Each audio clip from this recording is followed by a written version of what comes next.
Good evening students. आज हम लोग बायोलॉजी के 30 क्वेश्चंस प्रैक्टिस करेंगे। तो चलिए स्टार्ट करते हैं। आज का है पहला क्वेश्चन जिसमें दिया हुआ है, रुक जाइए इसे इरेज करने दीजिए। हाँ, पहला क्वेश्चन क्या है आपके स्क्रीन पे लिखा हुआ है कि थ्रोम्बोप्लास्टिन और थ्रोम्बोकाइनेज, यानी कि थ्रोम्बोकाइनेज एंजाइम है। ये क्या है आपका? तो यह एक एंजाइम है। क्या है? एक एंजाइम। थ्रोम्बोप्लास्टिन किसे कहा जाता है? तो चलिए आगे हम लोग इसके प्रोसेस की बात करते हैं। जैसे ही आपका थ्रोम्बोसाइट, क्या नाम है उसका? थ्रोम्बोसाइट्स, जिसको हम लोग प्लेटलेट्स भी कहा जाता है। क्या कहा जाता है? प्लेटलेट्स। प्लेटलेट्स का साइंटिफिक नेम थ्रोम्बोसाइट्स है। जैसे ही आप देखोगे तो यह एयर के कांटेक्ट में आता है तो ये क्या बना लेता है? थ्रोम्बोप्लास्टिन बना लेता है। क्या बना लेता है? थ्रोम्बोप्लास्टिन। और थ्रोम्बोप्लास्टिन जो है किसके साथ? तो थ्रोम्बोप्लास्टिन आपका प्रोथ्रोम्बिन प्रोटीन के साथ कैल्शियम की उपस्थिति में, किसके साथ? कैल्शियम की उपस्थिति में ये क्या बना लेता है? तो ये बना लेता है थ्रोम्बिन बना लेता है। क्या बना लेता है? थ्रोम्बिन बना लेता है। फिर यही थ्रोम्बिन, आपको हमने पहले ही बताया था कि ये थ्रोम्बिन क्या करता है कि ये आपके किसको एक्टिवेट करता है? तो फाइब्रिनोजन को यह एक्टिवेट करता है। यानी सीधे सीधे आप कहोगे कि यह फाइब्रिनोजन को ही एक्टिवेट करता है कि तुम क्या करो? फाइब्रिन का निर्माण करो। क्या करो? फाइब्रिन का निर्माण करो। और यही फाइब्रिन जो है, आगे आप देखोगे तो यही फाइब्रिन, कलर चेंज करने दीजिए, यही फाइब्रिन बाद में क्या करती है? एक जाल बुन देती है ब्लड पे। क्या बन देती है? जाल बुन देती है, जिससे आपका ब्लड क्या हो जाता है?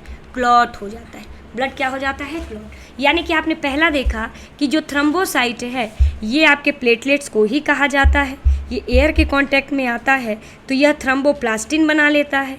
फिर यही थ्रोम्बोप्लास्टिन जो है प्रोथ्रोम्बिन के साथ मिलकर के और कैल्शियम की उपस्थिति में थ्रोम्बिन बना लेता है। फिर यही थ्रोम्बिन क्या करता है कि फाइब्रिनोजन का है जो एक्टिवेट करता है, जो कि क्या करता है? फाइब्रिनोजन फाइब्रिन का निर्माण करता है। यानी कि आपके ब्लड के ऊपर एक जाल बना देता है। क्या बना देता है? जाल, जिससे ब्लड क्या हो जाता है? रुक जाता है आपका ग्रो कर, क्या है आपका जो है बहना। तो यानी कि इसमें बी और सी दोनों सही होगा, क्योंकि थ्रोम्बोसाइट को जो है प्लेटलेट्स ही कहा जाता है और ब्लड प्लेटलेट्स भी कहा जाता है, यानी दोनों ऑप्शन हो सकता है। मोनोसाइट क्या है? तो ये एक WBC का प्रकार है। क्या है? WBC का प्रकार। अगर हम WBC की बात करें तो WBC में आपके दो प्रकार के होते हैं। WBC पहला होता है तो आपका याद करिए न्यूट्रोफिल्स होता है ना? न्यूट्रोफिल्स होता है। दूसरा क्या होता है? बेसोफिल्स होता है। तीसरा क्या होता है? इओसिनोफिल्स होता है। क्या होता है? इओसिनोफिल्स होता है। चौथा क्या होता है? मोनोसाइट होता है। क्या होता है? मोनोसाइट्स होता है। और आपका छठवां आपका क्या हो गया? 4 हो गया। और अगला क्या होता है? लिम्फोसाइट होता है। क्या होता है? लिम्फोसाइट होता है। तो ये आपका पूरा एनालिसिस हुआ आपके पहले क्वेश्चन का। चलिए तब आगे बढ़ते हैं, दूसरे प्रश्न पे आते हैं। इन healthy adult man 100 ml of blood transport क्या है? अप्रॉक्सीमेटली। ठीक, तो आप खुद ही बताओ कि जो 100 ml आपका ब्लड होता है वो कितना आपका ऑक्सीजन? तो हमेशा 20 ml ऑक्सीजन ट्रांसपोर्ट करता है। और 1 ग्राम आपका हीमोग्लोबिन जो है वो 1.34 क्या करता है? तो आपका ऑक्सीजन को परिवहन करता है। तो यहाँ तो पूछा है 100 ml ऑफ ब्लड में, तो यहाँ का जो जवाब होना चाहिए 20 ml ऑक्सीजन। अगर 1 ग्राम हीमोग्लोबिन पूछता तो आप कहते कि 1.34 ml होना चाहिए। कितना? तो 1 ग्राम हीमोग्लोबिन में। ठीक, तो चलिए अगला क्वेश्चन स्टार्ट करते हैं।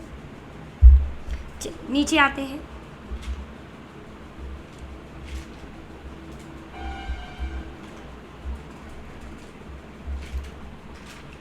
इसमें क्या दिया हुआ है नेक्स्ट क्वेश्चन में, क्वेश्चन क्या है, तो आपका average life span of human red blood, यानी सीधे सीधे कह रहा है कि average life span of human red blood.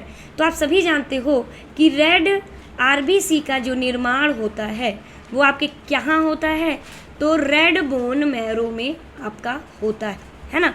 तो ये 120 दिन क्या होती है, तो यही 120 दिन आपका जो है आरबीसी इसी में आपके रेड बोन मैरो में होती है। फिर 120 दिन के बाद ये क्या होती है, रेड बोन मैरो से निकलती है। और कैपिलरी के पतले होने के कारण, कैपिलरी के, और आप सभी जानते हो कि आर्टरी और वेन के बीच में क्या होती है, कैपिलरी होती है।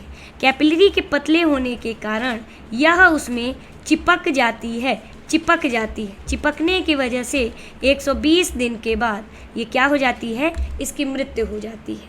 तो जाहिर सी बात है अगले जो है क्वेश्चन का जवाब होना चाहिए, तो यहाँ पर आवर दे दिया है, जबकि यहाँ आवर नहीं होना चाहिए। कितना, बिल्कुल आवर में भी निकाल सकते हैं। कभी अगर डेज हो तो 120 डेज होता है। अब 120 को आवर में अगर चेंज करेंगे तो 2880 घंटे होना चाहिए। तो देखिए क्वेश्चन आपका ऐसे भी पूछा गया है। तो ये आपके यूपीपीएससी एलटी में जो है यह क्वेश्चन आ चुका है। तो चलिए अब नेक्स्ट क्वेश्चन पे आते हैं। अगला क्वेश्चन कौन सा है आपका, चौथा क्वेश्चन है। तो चौथे क्वेश्चन के लिए देख सकते हैं आप, इन मैमल इरिथ्रोसाइट कैसा होता है, मैमल में जो इरिथ्रोसाइट्स होता है वो कैसा होता है, बताइए। मैमल में जो इरिथ्रोसाइट्स होता है वो आखिर में कैसा होता है। तो आप सभी जानते हो कि मैमल में जो इरिथ्रोसाइट होता है वो क्या होता है, इसमें न्यूक्लियस आपका अब्सेंट होता है। सिर्फ एक ऊंट होता है ऐसा, यानी कि कैमल ऐसा होता है जिसमें आरबीसी में न्यूक्लियस प्रेजेंट होता है। ठीक है, तो आप सीधे पूछा है नॉन न्यूक्लिएटेड, सीधे इन मैमल इरिथ्रोसाइट्स आर न्यूक्लिएटेड, तो ये बिल्कुल गलत है। सिर्फ एक्सेप्शनल में आपका कैमल है। तो इसमें आप कहोगे कि बाइकॉनकेव और नॉन न्यूक्लिएटेड आरबीसी पाया जाता है। तो चलिए अब अगला जो है आपका, अगले क्वेश्चन पे आते हैं। जो है अगला, one of the following fibrinogen is found, सीधे सीधे क्या पूछ रहा है, देखिए अगला क्वेश्चन क्या है।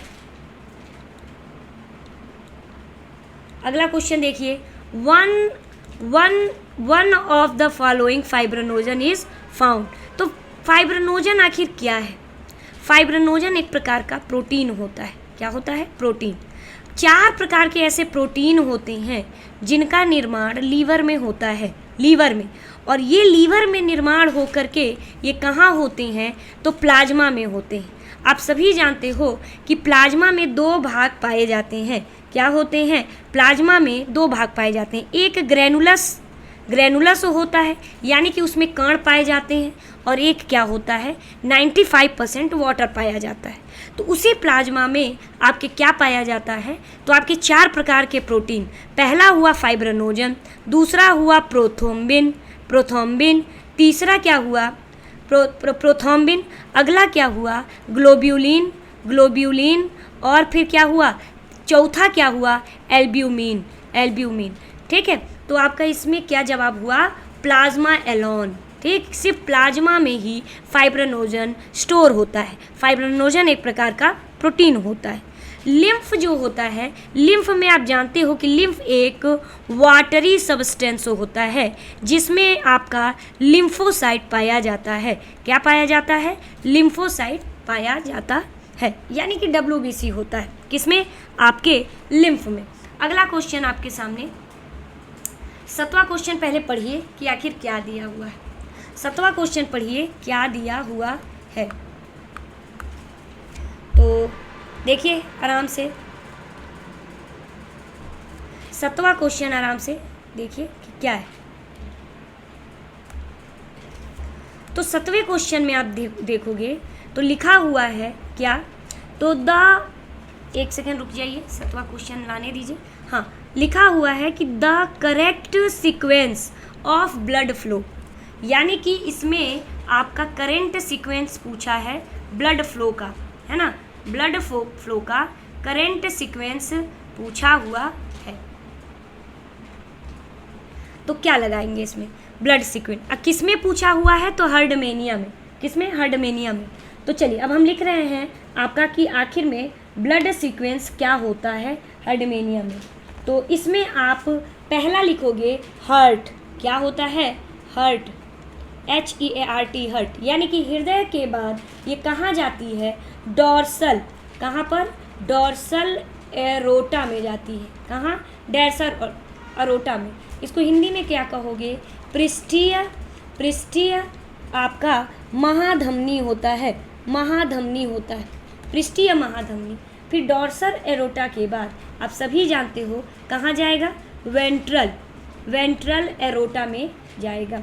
ठीक है, वेंट्रल एरोटा के बाद ये कहाँ जाता है? तो ब्रैंकियल वेसल्स में जाता है। किस में जाता है? ब्रैंकियल वेसल्स में जाता है। तो यही आपका इसका पाथवे है और इसका राइट जवाब होना चाहिए। ए और बी तो ऑप्शन है नहीं, तो यानी कि इसका पहले कौन सा जवाब होना चाहिए बताइए इसमें? तो इसमें पहला होना चाहिए, इसमें एक सेकेंड, ऑप्शन में देखिए कहीं हार्ट है, इसमें सारे ऑप्शन ये गलत दिए हुए हैं। ठीक है, गलत दिए हुए हैं। इसमें आप सीधे जोड़ लीजिए कि क्या है आपके। तो सीधे हार्ट में जाता है, हार्ट के बाद ये कहाँ जाएगा? तो आपका हार्ट के बाद कहाँ जाता है? तो डॉर्सल में जाएगा, डॉर्सल एरोटा में जाएगा, एरोटा में जाएगा। ठीक, डॉर्सल एरोटा के बाद आपका कहाँ जाएगा? तो यह वेंट्रल, है ना, वेंट्रल एरोटा में जाएगा, एरोटा में जाएगा। फिर वेंट्रल एरोटा के बाद ये कहाँ जाता है? तो सीधे ब्रैंकियल में जाता है, ब्रैंकियल में, है ना, ब्रैंकियल लिख लीजिए। ये आपका हर्डमेनिया का क्या है आपका? तो आप इसका डी ऑप्शन डाल लीजिए और इसी को टिक कर लीजिए, बाकी सब रॉन्ग है, टाइपिंग सही नहीं है। ठीक है, चलिए अब हम लोग नेक्स्ट क्वेश्चन देखते हैं। The opening of coronary sinus, ठीक, into right atrium is guarded by. ठीक है, चलिए आराम से इसको बताइए। यानी कि दाएं एट्रियम में जो कोरोनरी साइनस खुलती है वो, तो ये क्या, किसके द्वारा यह नियंत्रित होती है बताइए? आप सभी जानते हो कि यहाँ पर हार्ट है आपका, है ना, हार्ट है, इसमें 4 चैम्बर होता है और यही 4 चैम्बर है, यही आपके राइट एट्रियम में आपका क्या पाया जाता है? आपका SA नोड पाया जाता है और यहाँ पर AV नोड पाया जाता है। तो अब बताइए, कोरोनरी साइनस पूछा हुआ है तो आराम से इसको बताइए कि कहाँ होता है। और यहाँ पर आपका बाइकस्पिड वॉल्व, बाइकस्पिड वॉल्व, और यहाँ पर होता है ट्राइकस्पिड वॉल्व, ये दोनों वॉल्व हैं।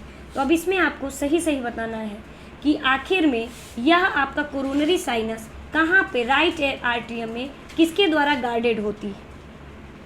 तो ये जो गार्डेड होती है थेबेसियन, किसमें? थेबेसियन वॉल्व के द्वारा यह गार्डेड होती है। सी इज़ द राइट आंसर। तो चलिए अब नेक्स्ट क्वेश्चन पे जाते हैं। अगला क्वेश्चन दिया हुआ है, the other name of the mitral valve, यानी कि मिट्रल वॉल्व का दूसरा नाम क्या है? आपको पता होगा कि ये जो हार्ट है ये 4 चैम्बर का है ना, 4 चैम्बर का। इसको हम लोग बाइकस्पिड वॉल्व कहते हैं। जो राइट एट्रियम से ब्लड कहाँ आता है?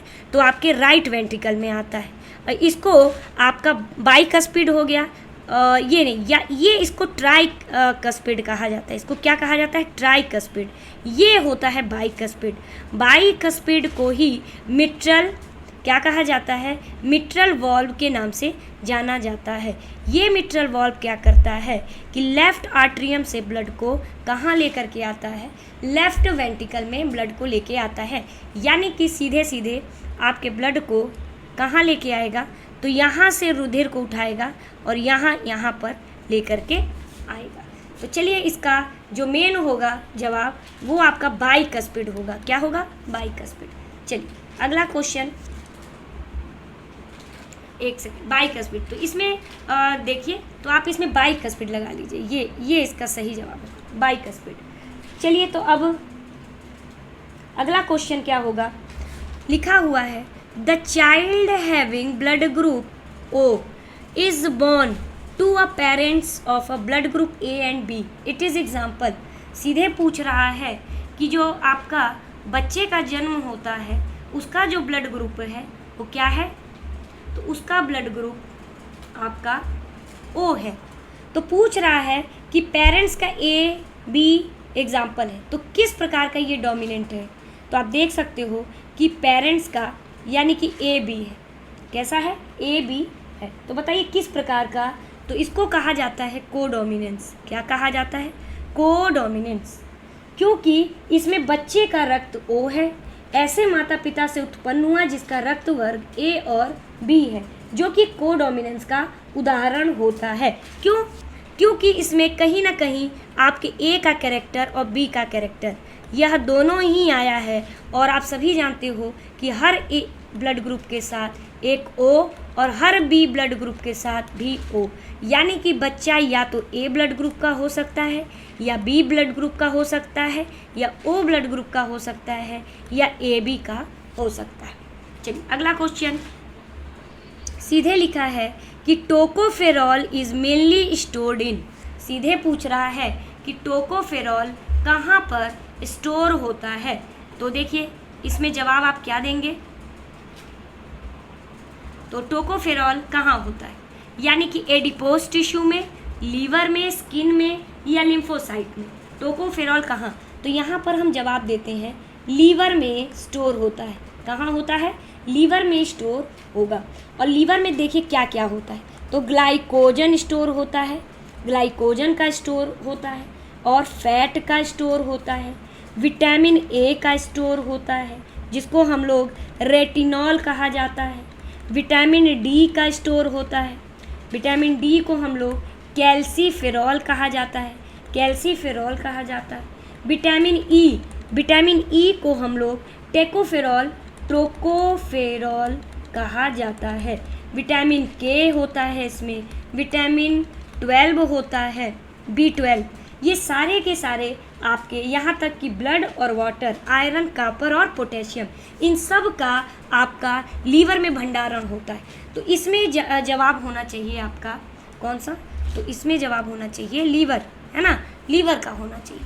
अगला देखिए, अब आपका जो है अगला क्वेश्चन है, सीधे दिया हुआ है कि मैच द फॉलोइंग, यानी कुछ ब्लड सेल्स दिए हुए हैं। अब ये सारे ब्लड सेल्स आप सभी जानते हो कि सारे के सारे ब्लड सेल्स आपके WBC का प्रकार है, WBC का प्रकार है। तो बताइए इसमें कि कौन सा किसके साथ सुमेलित होगा। तो देखिए इसमें ए ग्रेनुलोसाइट का समय जो होता है ये सिर्फ कुछ समय के लिए होता है, कुछ समय के लिए होता है, कुछ समय के लिए। और न्यूट्रोफिल्स का जो आपका होता है, तो न्यूट्रोफिल्स का जो समय काल होता है वो 8 से 12 घंटे का होता है, 12 घंटे का होता है। बेसोफिल्स का जो समय होता है, तो बेसोफिल्स का समय 8 घंटे का होता है, 8 घंटे का।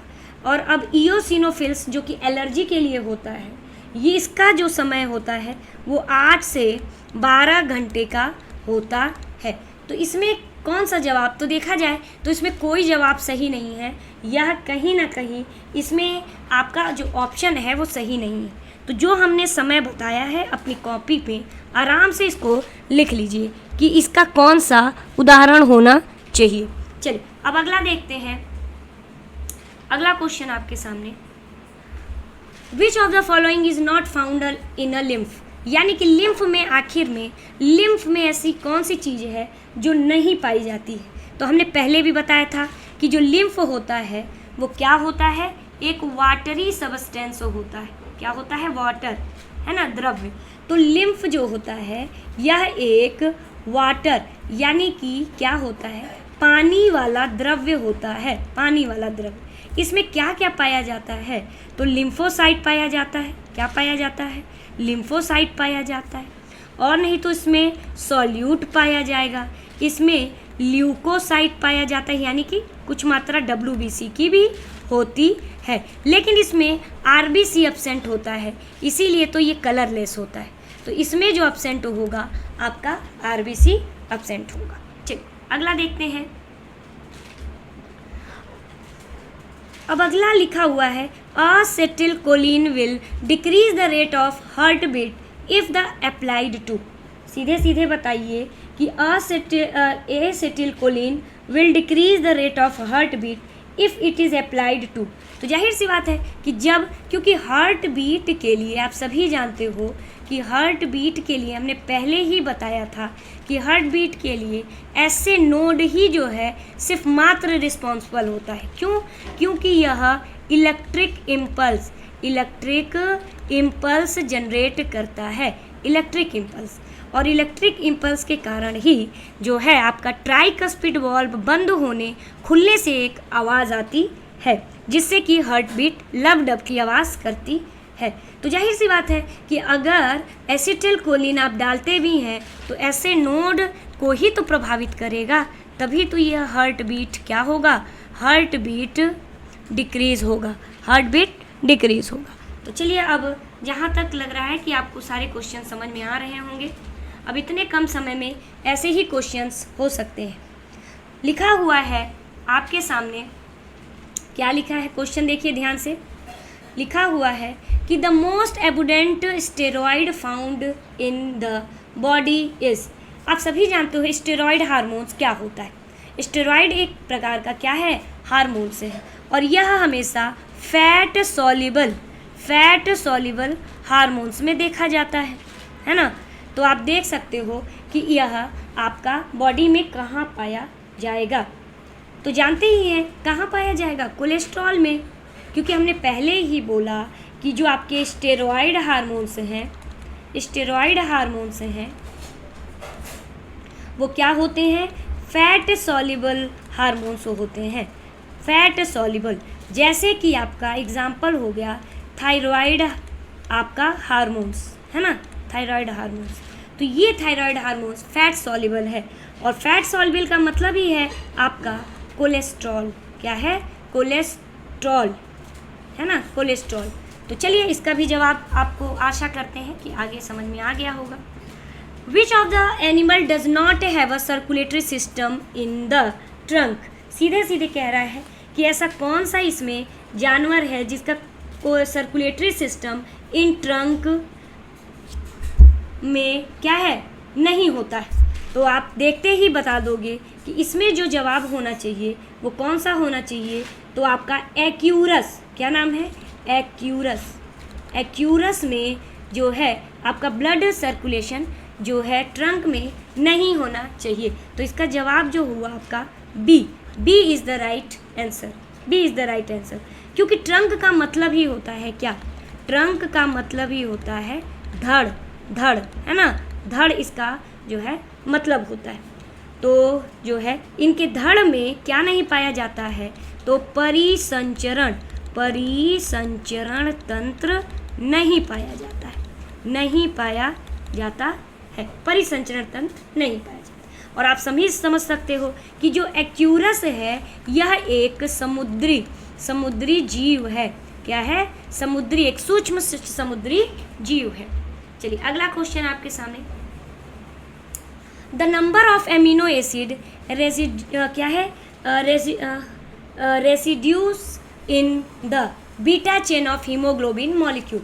आप सभी जानते हो कि जो हीमोग्लोबिन है HB वो आपके 2 अल्फा चेन और आपके 2 बीटा चेन, है ना, चेन से मिलके बना होता है। ठीक, तो अब आप बताइए कि इसमें 2 अणु अल्फा चेन, 2 अणु बीटा चेन से बना होता है। तो आप समझ सकते हो कि आज जान सकते हो कि ये जो अल्फा चेन में जाहिर सी बात है कि यह एक पॉलीपेप्टाइड चेन है। पॉलीपेप्टाइड चेन यानी कि ऐसे होती है ना, ये एक चेन होती है जो आपस में एक दूसरे से जुड़ी होती है, और इसी में क्या पाया जाता है, तो आपके एमिनो एसिड पाया जाता है, एमिनो एसिड। ठीक, तो एमिनो एसिड, तो जाहिर सी बात है कि एक अल्फा चेन में 141 एमिनो एसिड्स पाए जाते हैं, ठीक है। और एक बीटा चेन में, यानी इसकी श्रृंखला में कितने अमीनो एसिड? 146 amino acid. रट लीजिए, ये कभी बदलेगा नहीं। जो चीज़ बदलता नहीं है तो वो कभी इधर उधर होगा नहीं। तो जाहिर सी बात है इसमें बीटा चेन पूछा है तो आप 146 लगा दोगे, ठीक है। अब हम लोग 18वें क्वेश्चन पे आते हैं। 18 क्वेश्चन क्या पूछा है? Heart beat in the vertebrate, यानी कि हार्ट बीट एक वर्टिब्रेट में कैसे होता है? न्यूरोजेनिक होता है, मायोजेनिक होता है, किससे होता है? तो आप सभी जानते हो, यहीं आप आराम से जवाब दे दो कि जो आपका हार्ट बीट आखिर में घुमा फिरा के एक ही क्वेश्चन है, किसके लिए रिस्पॉन्सिबल? SA node. और एसए नोड कहाँ पाया जाता है? तो आपके राइट आर्ट्रियम में पाया जाता है। कहाँ? राइट आर्ट्रियम में। और राइट एट्रियम यानी कि यह जो मांसपेशियाँ होती हैं, मांसपेशियाँ तो किससे बनी होती हैं?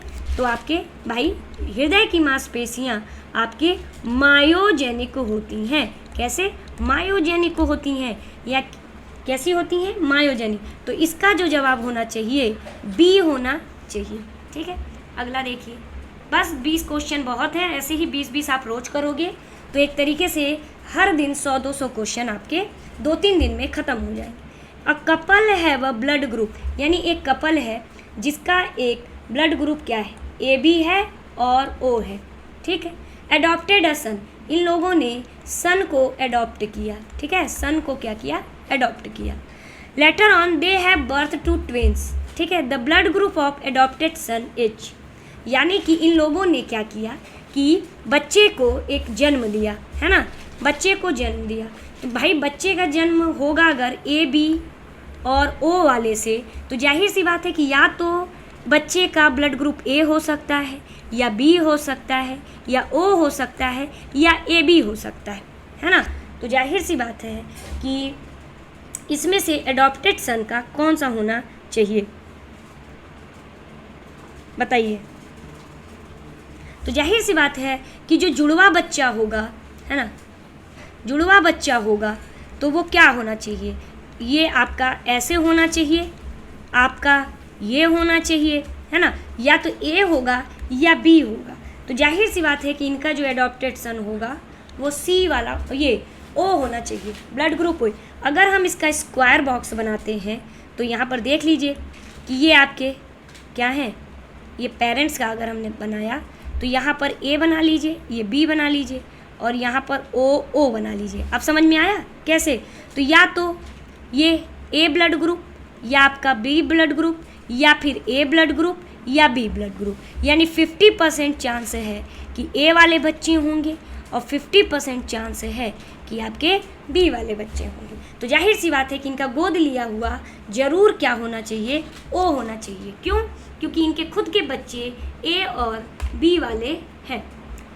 क्लोराइड शिफ्ट, याद करिए क्लोराइड शिफ्ट क्या है? क्लोराइड शिफ्ट यानी कि इसमें एक चैनल लगा हुआ है ना। तो ये क्या कर रहा है कि इसमें क्लोराइड शिफ्ट हमेशा आपके सर्कुलेशन सिस्टम में पाया जाता है। तो क्लोराइड शिफ्ट क्या हुआ?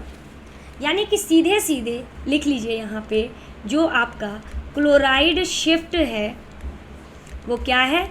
तो chloride shift of carbon dioxide का परिवहन होता है, ठीक है। जब कार्बन डाइऑक्साइड का परिवहन होता है, ठीक है, तो इसी में क्या होता है कि इसमें कार्बोनेट का क्या होना चाहिए? कार्बोनेट का आदान प्रदान होता है। क्या होता है? आदान प्रदान होता है कार्बोनेट का, ठीक है। और आप सभी जानते हो कि जो आपकी क्लोराइड है वो क्या करती है? लाल रुधिर कोशिका यानी RBC के मेम्ब्रेन को पार करके बाहर निकल जाती है। तो जाहिर सी बात है कि ये कब होगा? जब आपके जो है कार्बन डाइऑक्साइड का परिवहन होगा, तभी ये पूरा का पूरा प्रोसेस होता है। तो चलिए आज के लिए इतना ही। 20 प्रश्न आपका हुआ टोटली। आपने अब अपने आप को ये आराम से आप जज कर सकते हैं कि आखिर में 20 में से आप कितना कर पा रहे हैं। तो चलिए बाकी इसी समय पे कल मिलते हैं, तब तक के लिए आप सभी का बहुत बहुत धन्यवाद। गुड नाइट सभी को, और चलिए फिर कल 20 क्वेश्चन के साथ फिर से मिलते हैं। Bye bye, take care.